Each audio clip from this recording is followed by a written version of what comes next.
Robert Kavanaugh stared at his smartphone, his weathered hands trembling slightly as he held the device. The harsh light from the screen illuminated his wrinkled face, casting deep shadows across the furrows of his brow. At 72, he had long since resigned himself to a quiet life of retirement in his modest suburban home just outside of Boston. But the message that now blinked insistently on his screen threatened to upend the careful routine he'd cultivated over the past few decades. Robert, it's me, Margaret. We need to talk. It's about what happened all those years ago. His throat tightened as he read the words again and again. Margaret Sinclair, a name he hadn't allowed himself to think about in nearly half a century. His college sweetheart, the woman he'd once thought he'd spend the rest of his life with. The one who got away, or more accurately, the one he'd let slip through his fingers in a moment of youthful stupidity. With a deep sigh, Robert leaned back in his worn leather armchair, memories flooding him back unbidden. The crisp autumn air on the Harvard campus, the rustle of fallen leaves beneath their feet as they walked hand in hand. Margaret's infectious laugh, the way her green eyes sparkled when she talked about her dreams of changing the world. They had been so young, so full of hope and ambition. But then came that fateful night in their senior year, the argument that spiraled out of control, fueled by too much alcohol and the looming uncertainty of life after graduation. Harsh words were exchanged, accusations flew, and by morning Margaret was gone. Robert had been too proud, too stubborn to chase after her, convinced that she would come back on her own. She never did. In the decades that followed, Robert had built a life for himself. A successful career in finance, a marriage that had lasted 20 years before ending amicably, two children now grown with families of their own. He'd told himself he was content, that the dull ache in his chest whenever he thought of Margaret was nothing more than nostalgia for his youth. But now, as he sat alone in his quiet house, Robert felt that old wound tear open anew. What could Margaret possibly want after all this time? What had happened all those years ago that she needed to discuss now?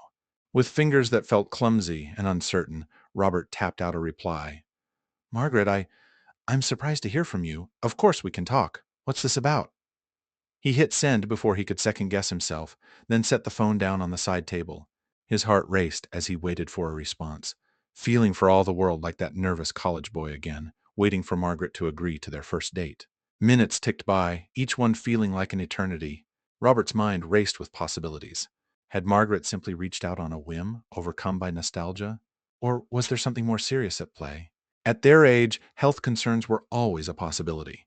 A chill ran down his spine at the thought. Just as he was about to give up and go to bed, convincing himself that Margaret had changed her mind about contacting him, his phone chimed.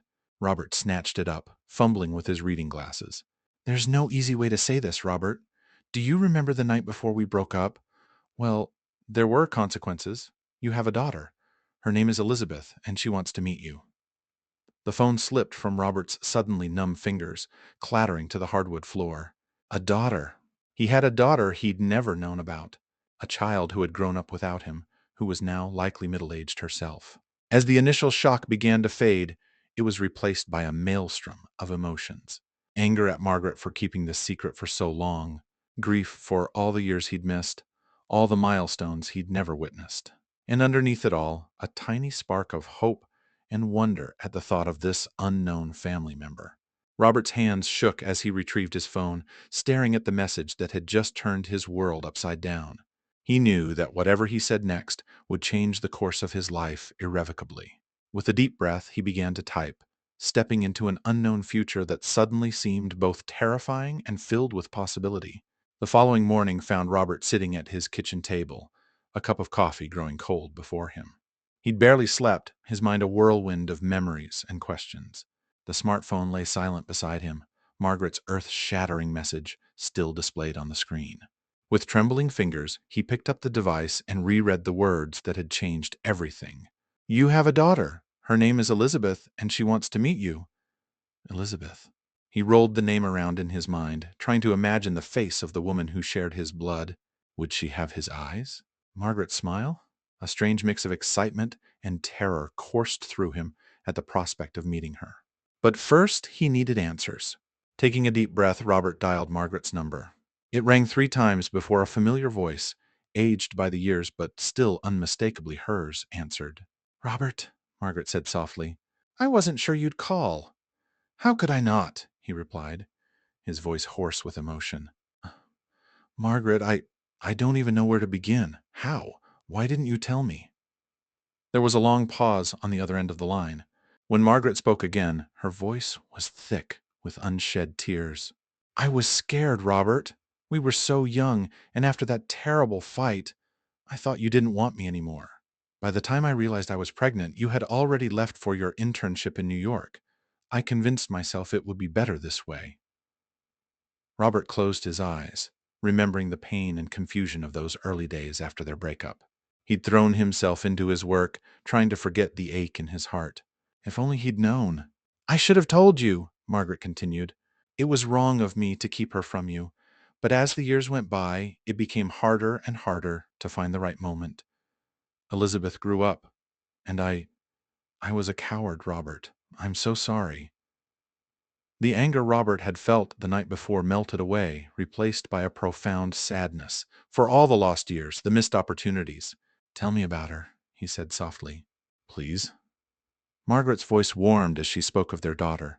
She's amazing, Robert. Smart, kind, with a wicked sense of humor. She's a pediatrician in Chicago, married with 2 kids of her own. She's always known about you. I never hid your identity from her. But it wasn't until recently that she expressed a desire to meet you. Robert's head spun. Not only did he have a daughter, but he was a grandfather as well.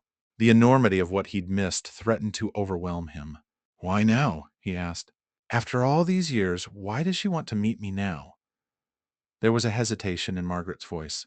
Elizabeth was diagnosed with breast cancer last year, Robert. She's in remission now, but it made her reevaluate a lot of things in her life. Meeting you was one of them. The news hit Robert like a physical blow. His daughter, this woman he'd never met, had faced a life-threatening illness. He hadn't been there for her, hadn't even known she needed support. I want to meet her, he said firmly, surprising himself with the conviction in his voice.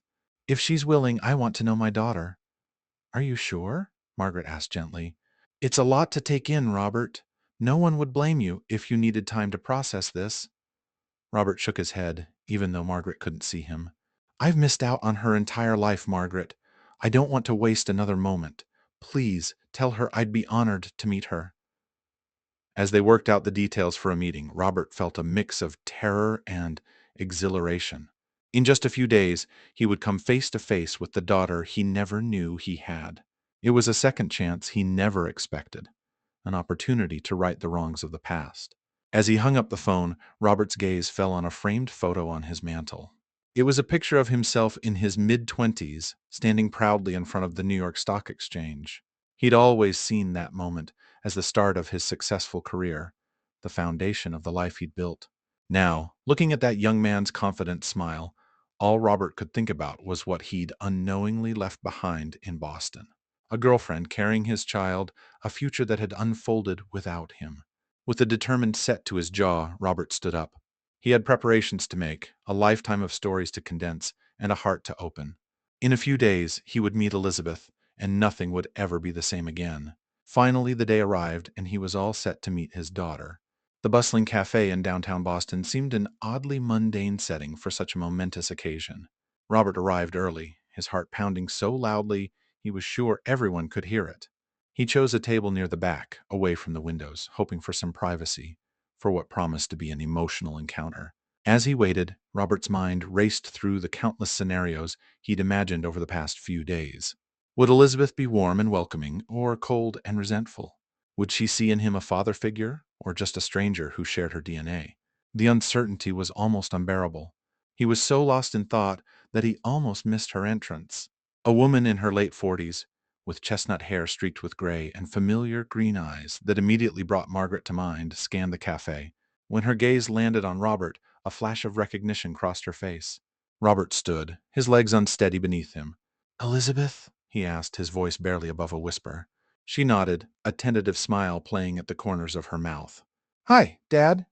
The word hit Robert like a physical force. Dad.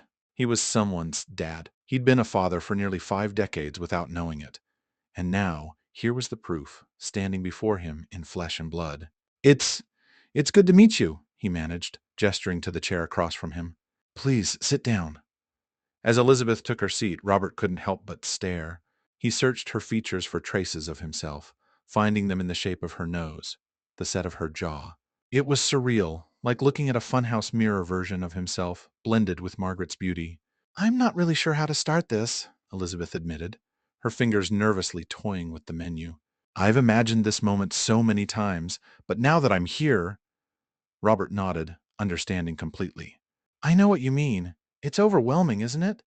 But I'm glad you reached out, Elizabeth. I'm so very glad. A moment of awkward silence stretched between them, broken only when the waitress came to take their order. Once she left, Elizabeth took a deep breath. Mom told me you didn't know about me, she began. I want you to know that I don't blame you for not being there. I've had a good life, and I understand why Mom made the choices she did. Relief washed over Robert. He'd been terrified that Elizabeth might resent him, might see him as the deadbeat dad who'd abandoned her. Thank you for saying that, he said softly. But I still feel I've missed so much. Your whole life, really.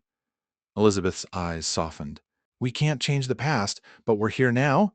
Maybe we can start to build something, if you're open to it. I'd like that very much, Robert replied, feeling a lump form in his throat. Your mother mentioned you're a doctor and that you have children of your own? Elizabeth's face lit up as she spoke about her work and her family. Robert listened intently, drinking in every detail. He learned about her husband, Mark, an architect she'd met in college, about her two children, his grandchildren, 14-year-old Sophie and 11-year-old Jason. As Elizabeth shared stories of her life, Robert felt a complex mix of emotions. Pride in the accomplished woman his daughter had become, joy at the thought of grandchildren he'd never known he had, and a deep, aching sadness for all the moments he'd missed. What about you? Elizabeth asked eventually. Mom told me a little, but I'd like to hear about your life from you. Robert hesitated, suddenly feeling like his life paled in comparison to the rich tapestry of family and accomplishment Elizabeth had woven. Well, I had a career in finance, he began. Worked my way up. Did pretty well for myself. I was married for 20 years, but we divorced amicably about a decade ago. No children. Well, none that I knew of anyway. He paused, struck by the stark reality of what he was saying. How empty his life suddenly seemed in retrospect. How hollow his achievements felt in the face of the family he'd unknowingly left behind. I'm sorry, he said abruptly, surprising both Elizabeth and himself. I'm sorry I wasn't there for you. That I didn't know. That I didn't try harder to reconcile with your mother. You deserved better. Elizabeth reached across the table, hesitantly placing her hand over his. It's okay, she said gently. We can't change what happened, but we're here now, and that's what matters. As their conversation continued, Robert felt something shift inside him. The initial awkwardness began to fade, replaced by a growing warmth. They discovered shared interests, a love of classic literature, a passion for jazz music. They laughed over Elizabeth's childhood antics and Robert's college misadventures. By the time their coffee cups were empty, Robert felt as though he'd known Elizabeth all his life. The connection between them was undeniable, a bond that transcended the years of separation. As they prepared to leave, Elizabeth paused.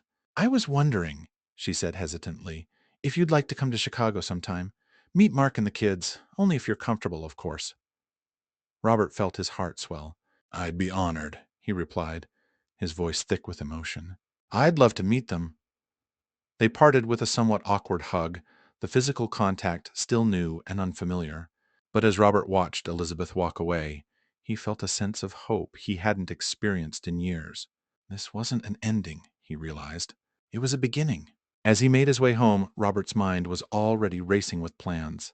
He had a lot of catching up to do, a lifetime of love to give, and a family to get to know. For the first time in years, he felt truly alive, filled with purpose and joy. The weeks following Robert's meeting with Elizabeth passed in a whirlwind of emotions and activity. Daily phone calls and text messages bridged the physical distance between Boston and Chicago, allowing father and daughter to begin building the relationship they'd been denied for so long. As autumn painted the trees in vibrant hues, Robert found himself standing in front of a mirror, adjusting his collar nervously. Today was the day he would fly to Chicago to meet his grandchildren and son-in-law. The suitcase by his feet contained carefully chosen gifts, books for Sophie, who Elizabeth said had inherited her grandfather's love of reading, a model airplane kit for Jason, who dreamed of becoming a pilot, and a bottle of fine scotch for Mark. The drive to the airport was a blur of anticipation and anxiety. As he settled into his seat on the plane, Robert's mind wandered back to a conversation he'd had with Margaret a few days earlier. I'm scared, Maggie, he'd admitted, using the old nickname without thinking. What if they don't like me? What if I'm just an awkward old man to them? Margaret's voice had been gentle, tinged with a warmth he remembered from their youth. Oh, Robert, you're going to be wonderful. Just be yourself. They're going to love you. Her words echoed in his mind as the plane touched down in Chicago. Elizabeth was waiting for him at the arrivals gate, her face breaking into a wide smile as she spotted him. The hug they shared was less awkward this time, more natural. Ready to meet the family? She asked, her eyes twinkling with excitement. Robert took a deep breath. As ready as I'll ever be. The drive to Elizabeth's home in the suburbs was filled with easy conversation, but as they pulled into the driveway of a charming two-story house, Robert felt his nervousness return full force. Elizabeth seemed to sense his apprehension. She reached over and squeezed his hand. It's going to be fine, Dad. They're excited to meet you. As they walked up to the front door, flew open, revealing a tall man with salt and pepper hair and a friendly smile. You must be Robert, he said, extending his hand. I'm Mark. Welcome to our home. Robert shook his hand, immediately put at ease by Mark's warmth. Thank you for having me. It's wonderful to meet you. They stepped inside, and Robert's attention was immediately drawn to the two young faces peeking around the corner from the living room. Elizabeth made the introductions. Dad, these are your grandchildren, Sophie and Jason. Sophie, a lanky teenager with her mother's green eyes and a mop of curly brown hair, stepped forward first. Hi, Grandpa, she said a little shyly. Mom's told us a lot about you. Jason, smaller and more energetic, bounced on his toes. Is it true you used to work on Wall Street? Did you meet any famous people? Robert chuckled, feeling the tension in his shoulders start to ease. I did work on Wall Street, and I met a few famous folks. How about we sit down and I'll tell you some stories? The afternoon passed in a blur of conversation, laughter, and shared meals. Robert found himself regaling the kids with tales from his finance days, answering Jason's endless questions about the stock market, and discussing favorite books with Sophie.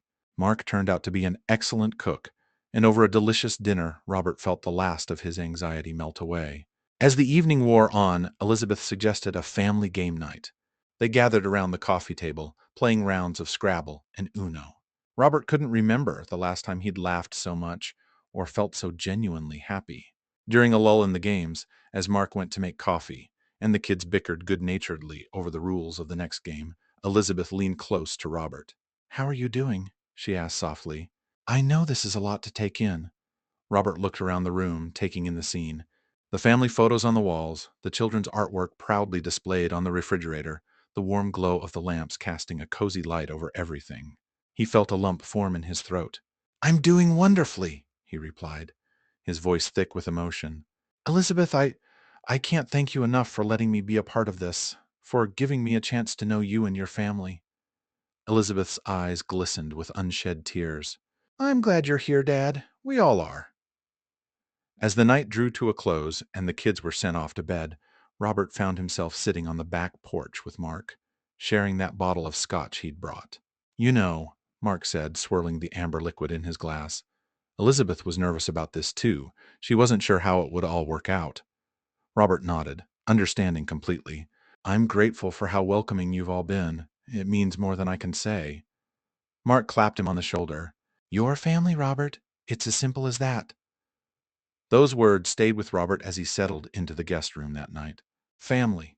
For so long, he'd defined himself by his career, his achievements. But now, lying in bed listening to the quiet sounds of the house settling around him, he realized that this connection, this sense of belonging, was what he'd been missing all along. As he drifted off to sleep, Robert felt a sense of peace he hadn't experienced in years. Tomorrow would bring more time with his newfound family, more stories to share, more memories to make. And for the first time in a long time, Robert Kavanaugh looked forward to the future with genuine excitement and joy. As the months passed, Robert found himself settling into a new rhythm of life. His trips to Chicago became more frequent, and he cherished every moment spent with Elizabeth and her family. The initial awkwardness faded, replaced by a growing comfort and familiarity. Back in Boston, Robert's home underwent a transformation. Once sparsely decorated, his walls now boasted framed photos of smiling faces, Sophie's school picture, Jason's Little League team photo, family snapshot from their trip to the lake. Each image a testament to the life he was now a part of, a life he was determined to fully embrace. It was during one of his visits to Chicago, as winter's chill gave way to the first hints of spring, that Elizabeth approached him with an idea.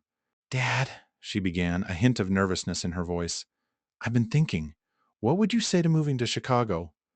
Robert blinked in surprise. Move here, but my whole life is in Boston. Elizabeth nodded, understanding in her eyes. I know it's a big ask, but you're here so often anyway, and the kids adore having you around. We could help you find a place nearby. You wouldn't have to be alone anymore. The offer hung in the air between them, full of possibility and challenge. Robert's mind raced with the implications. Leave Boston, the city he'd called home for decades? Uproot his entire life? But then again, hadn't his life already been uprooted in the most wonderful way? Can I think about it? He asked finally. Elizabeth smiled. Of course. Take all the time you need. The idea planted that day took root in Robert's mind, growing and evolving as he returned to Boston. He found himself looking at his home with new eyes, seeing not the comfort of familiarity, but the emptiness of a life half lived. One evening, as he sat in his favorite armchair, Robert's gaze fell on a dusty photo album he hadn't opened in years. With trembling hands, he pulled it from the shelf and began to flip through it. There he was, young and ambitious, climbing the corporate ladder. Photos of business dinners, award ceremonies, vacation homes, all the trappings of success he'd once valued so highly. But as he turned the pages, Robert realized something was missing. There were no family picnics, no children's birthdays, no quiet moments of domestic bliss. With sudden clarity, Robert understood what he needed to do. The next few months were a whirlwind of activity. Putting his house on the market, sorting through decades of accumulated possessions, saying goodbye to old friends and colleagues. It was bittersweet, closing this chapter of his life, but Robert felt a growing excitement for what lay ahead. By the time summer arrived, Robert found himself standing in front of a modest but charming house just a few blocks from Elizabeth's home. His new home, as he turned the key in the lock for the first time, he felt a sense of rightness settle over him. The housewarming party that weekend was a joyous affair. Elizabeth, Mark, and the kids helped him unpack and decorate. Sophie insisted on arranging his books by color, creating a rainbow effect on the shelves that made Robert smile every time he saw it. Jason helped him set up a small vegetable garden in the backyard, eagerly planning the crops they would grow together. As evening fell, Robert stood on his new back porch, watching his family, laughing and chatting in the yard. Elizabeth approached, handing him a glass of wine. How are you feeling, Dad? She asked, leaning against the railing beside him. Robert took a sip, considering the question. Honestly, I feel complete, like I've finally found where I'm supposed to be. Elizabeth's eyes shimmered with emotion. I'm so glad you're here, she said softly. I know it wasn't an easy decision. The easiest I've ever made, Robert replied, surprising himself with the truth of it. I spent so many years chasing success, thinking it would fill the void inside me. But this, being here, being part of your lives, this is what I've been looking for all along. As if on cue, Jason's voice rang out across the yard. Grandpa, come on, we're going to make s'mores. Robert chuckled, setting down his wineglass. Duty calls, he said with a wink to Elizabeth. As he joined his grandchildren around the small fire pit, helping them assemble their sticky treats, Robert felt a profound sense of gratitude wash over him. He thought of that unexpected message from Margaret, the shock and fear he'd initially felt. How could he have known then that it would lead to this moment of pure, simple joy? Later that night, after the party had wound down and the house was quiet, Robert sat at his new desk and penned a letter to Margaret. He thanked her for her courage in reaching out, for giving him the chance to know their daughter, for the unexpected gift of family she'd given him. As he sealed the envelope, Robert realized that the anger and regret he'd carried for so long had faded away. In its place was a sense of peace, of forgiveness, not just for Margaret, but for himself as well. Robert Kavanaugh, at 73, was embarking on a new adventure. There would be challenges ahead, no doubt, relationships to deepen, trust to build, a lifetime of absence to make up for. But as he looked out at the quiet street of his new neighborhood, Robert felt ready for whatever came next. He had been given a second chance at life, at family, at love, and this time he was determined to get it right. As the seasons changed and years passed, Robert's new life in Chicago blossomed in ways he never could have imagined. His relationship with Elizabeth deepened, evolving from the tentative connection of newfound family to an unshakable bond. He became a fixture at family dinners, school events, and holiday celebrations. Sophie, now in her late teens, often sought his advice on college applications and career choices. Robert's eyes would mist over as he helped her navigate the very decisions he'd faced so many years ago, grateful for the chance to offer guidance he'd never been able to give Elizabeth. Jason, entering his teenage years with a mix of enthusiasm and angst, found in his grandfather a patient listener and a source of wisdom. Their shared love for the vegetable garden became a metaphor for growth and nurturing that extended far beyond the plants they tended together. But it was on a crisp autumn day, as Robert approached his 75th birthday, that life took another unexpected turn. The phone rang just as he was settling in with his morning coffee. Elizabeth's name flashed on the screen. "Dad," she said, her voice trembling slightly, "Mom's in the hospital. She had a stroke." Robert felt his heart lurch. Despite the years and distance between them, Margaret had remained a significant part of his life, if only as Elizabeth's mother and the catalyst for the profound changes in his world. Will she be okay?" he asked, already reaching for his coat. "The doctors are optimistic, but—" Elizabeth's voice cracked. "Could you come? I know it's a lot to ask, but—" "I'll be there as soon as I can," Robert interrupted gently. "Just text me the hospital details." The drive to the hospital was a blur of memories and emotions. Robert found himself thinking of Margaret as she was in college, vibrant, passionate, full of dreams. The woman who had captured his heart so completely, and whose absence had left a void he'd never truly filled until reconnecting with Elizabeth. At the hospital, he found Elizabeth in the waiting room, looking pale and worried. She stood as he approached, falling into his embrace without hesitation. "Thank you for coming," she murmured against his shoulder. Robert held her tight, marveling at how natural it felt now, this fatherly comfort he'd been denied for so long. "Of course! How is she?" Elizabeth pulled back, wiping her eyes. "Stable, but weak. The doctors say the next 24 hours are critical." They sat together, father and daughter, united in concern for the woman who connected them. As the hours ticked by, they shared stories, Elizabeth recounting childhood memories, Robert offering glimpses of the young Margaret he'd known. It was late in the evening when the doctor emerged with news. Margaret had regained consciousness and was asking for Elizabeth. "Go," Robert urged gently. "I'll be here." Elizabeth hesitated. "Actually, she asked for both of us." Surprise flickered across Robert's face, but he nodded, following Elizabeth to Margaret's room. The woman lying in the hospital bed bore little resemblance to the vivacious girl of Robert's memories. Margaret's hair was now completely silver, her face lined with age and etched with fatigue. But when she opened her eyes and saw them, a spark of her old spirit shone through. "My two favorite people," she said weakly, attempting a smile. Elizabeth moved to her mother's side, taking her hand. Robert hung back, uncertain of his place in this tableau. Margaret's gaze found him. "Robert," she said softly, "I'm glad you're here." He stepped forward, feeling a complex mix of emotions. "How are you feeling, Maggie?" "Like I've been hit by a truck," she quipped, a ghost of her old humor surfacing. "But I'll be okay. Stubbornness runs in the family, right, Lizzie?" Elizabeth laughed softly, tears in her eyes. "Right, Mom." Margaret's expression grew serious. "Seeing you both here, together, it makes me realize how much time we've lost, how much I took from you both with my decisions." "Mom, don't," Elizabeth began, but Margaret shook her head. "Let me say this," she insisted. "Robert, I'm so sorry for keeping Elizabeth from you, and Elizabeth, I'm sorry for depriving you of your father for so long." Robert felt his own eyes grow moist. "Maggie, we've moved past that. What matters is now." Margaret nodded weakly. "Yes, now, and the future." She looked between them, a hint of mischief in her tired eyes. "Which is why I have a favor to ask." Elizabeth leaned in. "Anything, Mom." "When I get out of here," Margaret said, "I want us all to have dinner together. The whole family. It's time we made some new memories, don't you think?" Robert and Elizabeth exchanged glances, a lifetime of complicated emotions passing between them. Then, simultaneously, they smiled. I think that's a wonderful idea, Robert said softly. As he stood there, in a hospital room he never expected to be in, with the family he never knew he'd have, Robert felt a sense of completion.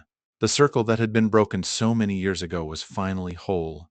There would be challenges ahead: Margaret's recovery, the complexities of blending their lives, the weight of the past. But as Robert looked at his daughter and the mother of his child, he knew that whatever came next, they would face it together. In that moment, Robert Kavanaugh realized that his greatest adventure wasn't the successful career he'd built or the wealth he'd accumulated. It was this unexpected, beautiful, complicated family. And at 75, he was ready to embrace every moment of it.